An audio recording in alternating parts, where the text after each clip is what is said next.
এটা মোট ভোট, এটা শেষ রাউন্ড।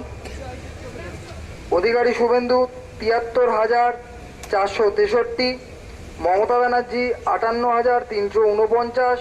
একসময় সঙ্গী শুভেন্দু অধিকারীর কাছে আবারও হারলেন মমতা বন্দ্যোপাধ্যায়। 2011-এ নন্দীগ্রামে হারিয়েছিলেন। 2026-এ ভবানীপুর থেকে বিজেপির প্রার্থী হয়ে আবারও মমতা বন্দ্যোপাধ্যায়কে হারালেন শুভেন্দু অধিকারী। সকাল থেকেই কখনো এগিয়েছিলেন মমতা বন্দ্যোপাধ্যায়, কখনো এগিয়ে গিয়েছেন শুভেন্দু অধিকারী। একটা সময় 19,000-এরও বেশি ভোটে এগিয়েছিলেন মমতা বন্দ্যোপাধ্যায়, কিন্তু 7 থেকে 8 রাউন্ড গণনা হতেই ফের এগোতে শুরু করেন শুভেন্দু অধিকারী। আর তখনই শেখাওয়াত গণনা কেন্দ্রে পৌঁছে যান মমতা বন্দ্যোপাধ্যায়। বাইরে বিজেপির বিক্ষোভের মুখে পড়েন। বেশ কিছুক্ষণ কাটিয়ে গণনা কেন্দ্র ছাড়েন মমতা বন্দ্যোপাধ্যায়। বাইরে বেরিয়ে অভিযোগ করেন তাকে কার্যত হারিয়ে দেওয়া হয়েছে।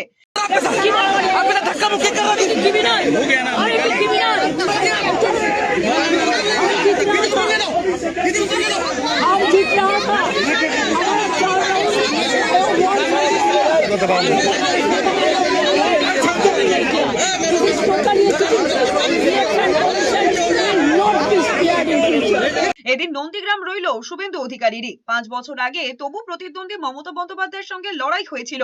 মাত্র 1956 ভোটে জিতেছিলেন শুভেন্দু অধিকারী, কিন্তু এবার লড়াইটা হয়েছে এক পেশে। বিজেপি থেকে ভেঙে এনে পবিত্র করকে প্রার্থী করেছিল তৃণমূল, কিন্তু কার্যত ডাহা ফেল করলো নন্দীগ্রামে।